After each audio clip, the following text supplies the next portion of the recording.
Hello and welcome to Nirmal Bang, ladies and gentlemen. I'm Hira Daria. We have with us Mrinal Singh, CEO and CIO at Incred Asset Management, joining in. Welcome to the show, Mrinal, and always a pleasure to speak to you. Mrinal, my first question coming to you is overall, if you go to see in terms of what's happening with the markets, we are seeing pretty good swings that are coming in on either sides. However, there are concerns with regards to global markets. We've been talking about how inflation could be panning out, how, the talks of tapering could be panning out. What do you make of the same in totality? Thanks, Hiral, for getting me over. They are very pertinent question and the most talked about topic, inflation and yields, in the investment world these days. So if you look at the narrative from at least the developed central banks, the narratives have moved from, inflation being, not there or not being expected to it being transitionary.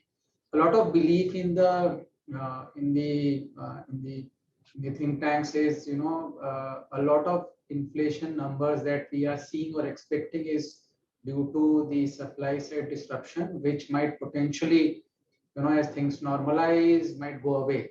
So the markets largely are hoping, and I will use that term, that, the inflation is a temporary thing, and once everything is normal, I guess the supply side will be back to things, and the worries of inflation will be behind.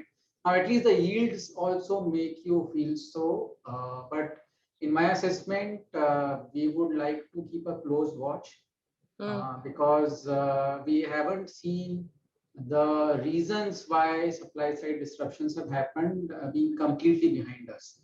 And Corona being one of them. But then it's not only Corona. We've also seen a lot of reluctance for, open borders going ahead. And we aren't out of things which could potentially disrupt supplies. So, well, I would say it's something that the markets and the regulators believe is transitionary, but participants like ourselves will like to keep a keen watch. And rising interest rates and rising yields are obviously not good for equity market, nor are they good for the bond markets. So that will keep investors like ourselves, nimble-footed is our place. Hmm. Right. So, Mrinal, with regards to bond deals as well, especially in the US, what's the range you're looking at? Because yesterday as well, we saw the jobless claims that was higher than expected, on the back of which we did see a slightly downtick that did happen. However, the anticipation is that if the bond deals in the US rise further, that's something that could impact the fund flows in the emerging markets. So, what's the sense that you pick up? Because again, we have to look at the macros simultaneously. How COVID pans out is something which is crucial as well.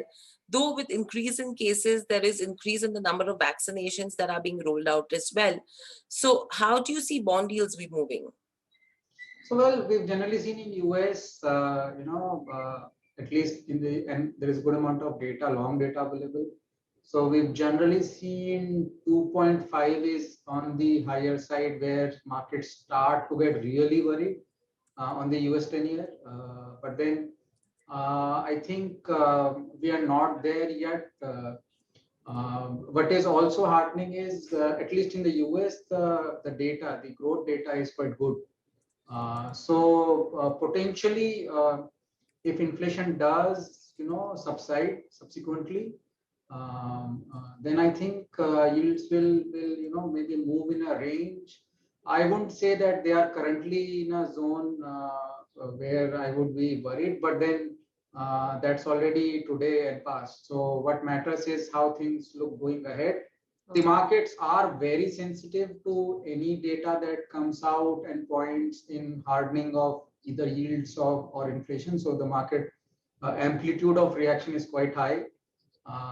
And I would say, the impact on the flows would be a subsequent, effect on either side movements of bond yields.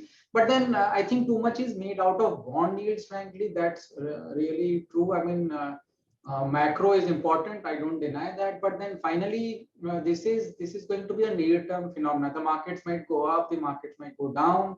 From an equity perspective, let me put it this way. From an equity perspective, macros do play a factor, but then micro plays a significantly larger factor. So the cycles are going to be part of the market, be it the bond market, be it the equities market, or any other asset class for that matter. So that it's no different. But then how do we place ourselves for it? How do we make good for the opportunities that the market throws on us? That's actually more relevant. I mean, too much of over analysis of where the near-term yields are going. I think I sometimes feel that it is overdone. I mean, it might happen. Why not just assume that okay, the yields might harden, it's all right, and the markets might go down a little, it's okay, but then it might actually throw some opportunities wanting to buy some things we always wanted to own at better price or something of that sort. Right. So putting things in perspective right now, from the kind of dip that we saw in the month of March last year due to COVID, markets have really performed well. In fact, probably people have got extraordinary returns as well. How do you see it from here on? Because we've been seeing constant correction cycles that are coming in as well. So, well, I mean, for somebody who's been around for almost 15 years in the market and more, I think what happened in March last year was not unusual. The reasons change, but periodically markets do take such kind of downticks.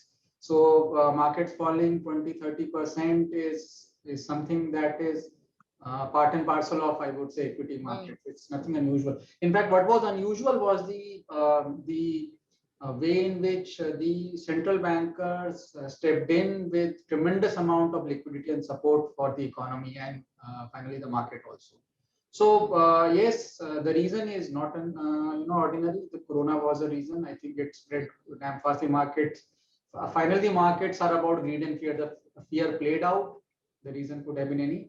And generally, I've seen dips in the market are a great time to buy. Trying to overestimate when is the bottom and when is the top is I think a waste of time. We shouldn't be doing that. There is no requirement of trying to bother about when is the perfect bottom. That only will be known once the things are behind. So people who have methodically, systematically continued to invest through the cycle have benefited out of such upswings and downswings, and that shall remain the case. It simply does not worry me. If for some external reason markets do come down, that's perfectly okay. We will continue to, in fact, our aggression to deploy monies will increase. The returns that equities are known for globally are a function of having done right kind of investing in such times. In my opinion. So, have people gained, well out of having invested in the last year dips? I think they do deserve that, having invested in the zone of fear, having shown faith into the economy, having shown faith into companies, I think they deserve those kind of returns. People who haven't or people who've been systematically going about it would also have benefited out of it. People who've been watching by the sidelines, not acting, are the ones who would have missed out. Right. So overall, right now, Mrinal, clearly, do you think that the Indian markets will continue to rise mainly on the back of corporate profitability in the long term, despite the kind of hiccups that we could see, that have come in on the second wave, on the third wave as well? Because if you go to see, the profitability improved from a low of almost 32,000 odd crores in the June quarter last year, and the expectation is, I mean, it's gone above almost 2 lakh crores in the last quarter. So, do you think that's something what the markets are now tracking, leaving behind the impact of COVID? So the markets are not leaving COVID behind. It does bother market participants, all three. I mean, the speculators, the investors, the arbitrageurs, the three kind of participants that exist in the market. All three bother about corona and impact. What has been, quite different this time is there has been very solid support to the economy by every regulator globally, which actually cushioned the negative impact that could potentially have happened due to more or less a large amount of global lockdowns that we saw, particularly last year. Now, we've also seen, support in various forms. So some governments have handed out cash to the families and people, which has aided consumption. I think we are seeing a lot of that in US. We've seen some jurisdictions going about reducing tax and deferring payments and all those kind of supports, and a combination of stimulus that we've seen even in India. So there has been genuine financial support one way or the other to the economy, which is what in reality the markets are supposed to reflect. The profitability is also a function of margins. The margin resilience, particularly corporate India, has shown is remarkable. We've generally observed that US facing businesses in India have done quite well. They have kind of benefited out of US growth.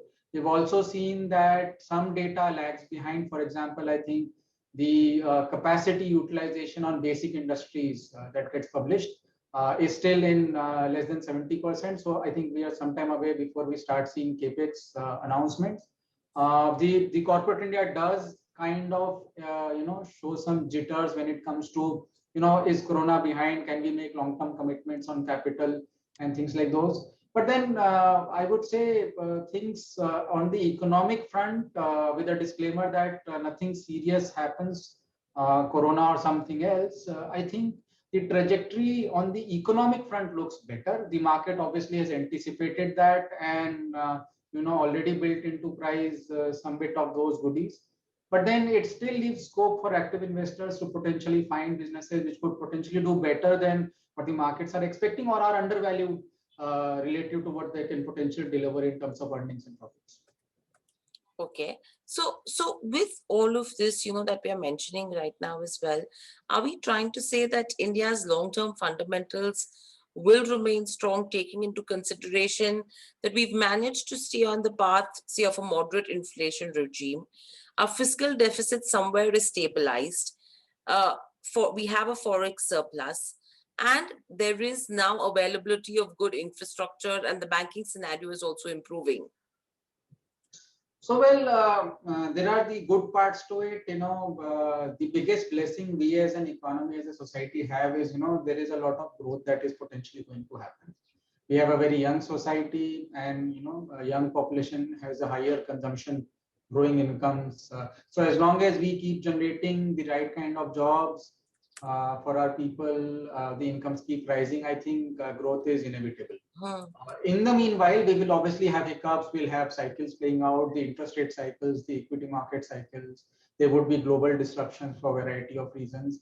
But then for a long-term investor, India is amongst the most promising place to be. I mean, no doubt about it. The valuations could be up, could be down.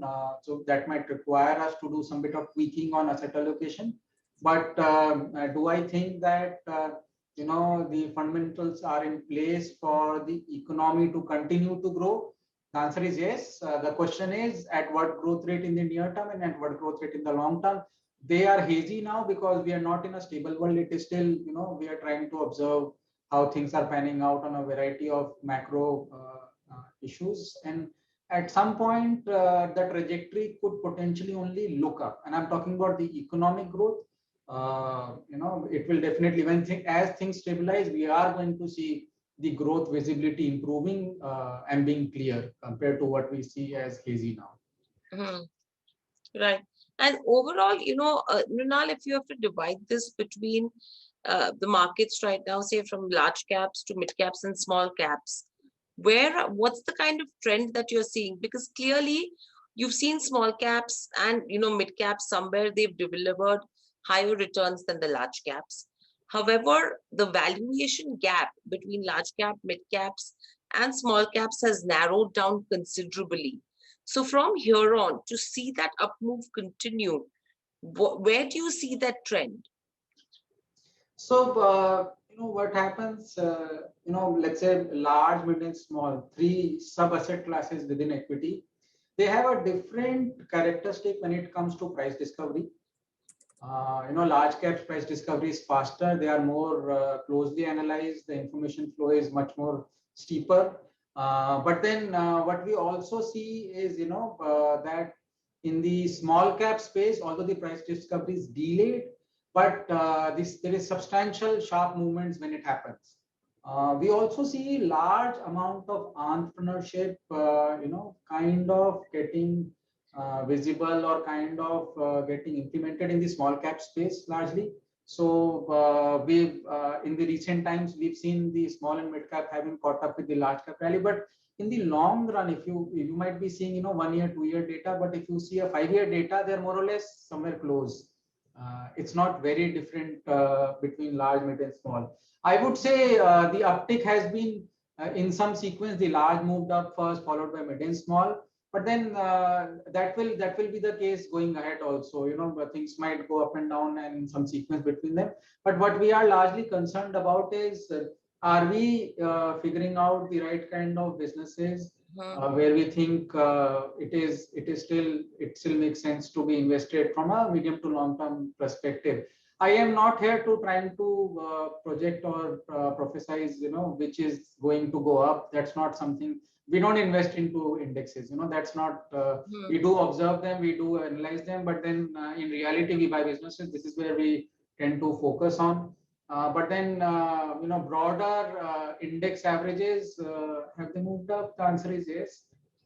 Can they continue to move up? I have no idea. What I'm more concerned about is, we still do see sporadic zones of interesting prices, which we might want to capture for our investors and customers. Right. So overall, right now, what would your recommendation be with regards to asset mix, and would you be rejigging your portfolio?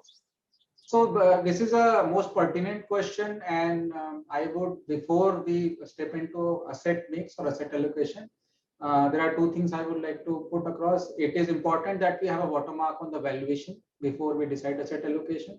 It's also important that, I overemphasize that asset allocation is the most important thing that generates long-term wealth for investors. So very often it gets, lesser emphasized, but that's the most important thing. So good you picked up that, Helium. So I would say in terms of long-term valuation in equities, we are a little ahead of one standard deviation from averages.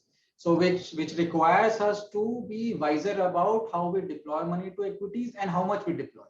Now, at this juncture, we would say, it merits that you have asset allocation between equities or in asset classes like, maybe gold, maybe fixed income in some sort. So I would say, that it makes a lot of sense to have all three in some measure, and that's largely a function of the risk appetite, the risk profile of the investor, wherein the advisors come into play. But then clearly, given where the valuations are, where the macros are, I think largely I would say somewhere in the order of 2/3 to, let's say 66 to 75% in the zone of equities would be an interesting asset allocation. But I would still advise, it is important that an advisor goes through your risk appetite and your risk profile and does a good, analysis and extracts to that. Right. So Mrinal, how should someone's exposure be right now in terms of the asset classes? If you can just give a little more details on that. And secondly, in terms of sectors as well, where would your priority be? So I feel that, the best long-term growth is available in domestic investment-oriented sectors. My choice clearly would be between a combination of healthcare, housing mortgage, capital goods, utilities, and rural facing businesses. I think, and all of them are interestingly businesses which are domestically oriented largely. Healthcare also has an element of export, but only in pharma. Other parts of healthcare are largely domestically oriented. I believe, that that is the short formula for you to generate long-term return. Because growth in the Indian economy is what we want to play largely. In the meanwhile, yes, the US economy is doing well. Export companies are clearly benefiting out of it. But medium to long term, I feel the India growth trajectory would be very, very good. We are yet not reached a phase where we are seeing capex. When capex happens, I think we would see capital goods benefiting, because that's one of the places that is clearly out of the radar now. But I think that would naturally be a zone of interest at some point. We see housing demand as a very secular theme to play. We see healthcare as a very secular theme to play.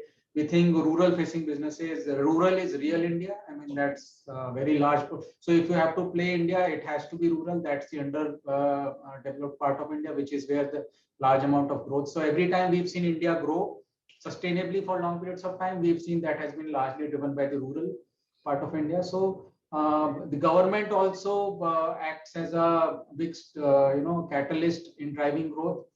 Infrastructure, I've avoided taking the names, but then we would like to play infrastructure in some indirect way. So that's something that is also of interest to us, but we are yet to figure out which is the right way. Because I think roads and ports continue to show traction, but that's not the only. We would prefer to be exposed to something which is more urban infra oriented.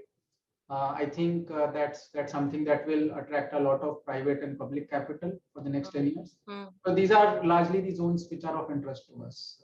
Right. And apart from the equity side of it, Mrinal, the kind of rise that we've seen in commodities, especially if you talk about, in terms of metals, base metals, or for that matter, even agri commodities, across the globe, we've seen a sharp rise. Now, crude, in fact, was on an uptrend as well. Now we've seen a bit of correction that has started to come in. However, do you think it's the demand that is causing this kind of an uptrend, or is this a different kind of a up move that we are seeing right now? So this is not demand. The commodity prices are up, not justified by demand as of now. They're largely up for speculative reasons, I would say, which is expectation of demand, and again also some kind of supply related disruption. Crude has always been a geopolitical commodity. It has never followed a demand curve, at least in the short term. So if you ask me, given the way the world is thinking about decarbonization, crude should be half of where it is or somewhere in that territory. But then, if that is the fundamental of crude. But then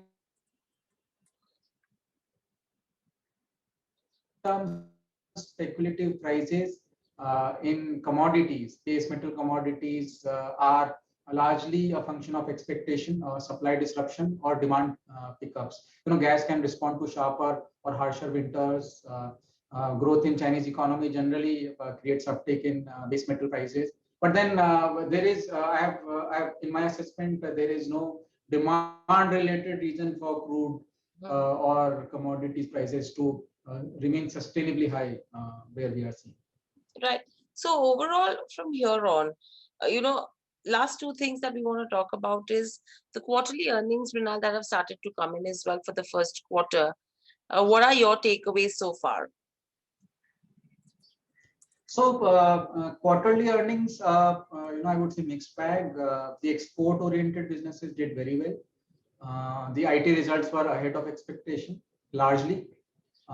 Then we also saw other set of US-facing businesses doing largely fine, somewhere on the better side. We've seen the rural-facing businesses again, all right, in terms of based on category to category, but no negative surprises there. We also observed the consumption-oriented businesses. Some categories like paints showing very good numbers, but then some other categories showing moderate numbers. But in real world, we should ideally look in a 2-year basis, because last year creates a base impact on a lot of these numbers. I would say again, corporate India's resilience has been good, because we did have a second wave also, but then largely the results have been in line and better, is how I would say on the reported numbers till now. Right. And lastly, Mrinal, with regards to where capital flows is concerned, FIs in between were selling. DIIs were the ones who were actually driving the market. Are you expecting this trend to continue with the support of DIIs, or do you think there is a possibility for the next leg of an up move. You will need FI money to come in. So we've generally seen, if you look at the split of the participants in the market, the domestic and the foreign institutions are roughly less than half. In fact, 1/3 of the market in terms of value on a daily basis. So we have seen domestic being consistent, more often than not consistent buyers, and that's largely driven by inflows that they've received for the month of June. For the published data, I think the net inflows were around 5,000 crores on the DII side. So I think that's the net positive flows. FIs have been, for some months positive, some months negative, but largely the domestic investor trend has been on the positive favor towards equity, along with the retail directly also investing in the marketplace. I would assume that, but for any kind of external shock or some kind of hit from abroad, I would say that domestic savers' preference for the markets might continue. I mean, that's not a comment on, where do you think market is going in the near term or in the long term. But if FIs also for months and time zones when FIs also buy along with domestics, we see sharp upticks in the market because everybody becomes a buyer. That happens. So I would say, given the flow trajectory, and if I have to just extend it for near term a bit, it looks like a bit of positive trajectory on the flow side. The markets can be a different thing. We also are seeing, even though there are flows, there are also capital raising lined up of a serious nature, both primary and secondary. The government itself wants to, fulfill its disinvestment target, which is huge. So it's not to say that, although we are seeing large amount of monies from domestic savers, domestic institutions and foreign institutional investors wanting to get in, we also see matching requirement to raise capital. So we are in for next 3 to 6 months of a kind of, if I may use the word, demand supply match on what kind of money wants to enter the market and what kind of money wants to be raised in the marketplace. So this would create some volatility in the marketplace. So I think we have to brace for it. Absolutely. I think we'll have to wait and watch as well on that front. Thank you, Mrinal, so much for joining us on the show. It was a pleasure to speak to you and get insights from you. I hope you enjoyed the conversation as well. Thank you. Stay safe and speak to you soon again. Thank you, Viral. Thanks very much. Stay safe. Bye-bye. Subscribe to our YouTube channel for in-depth interviews of India Inc. and press the bell icon so that you do not miss our updates.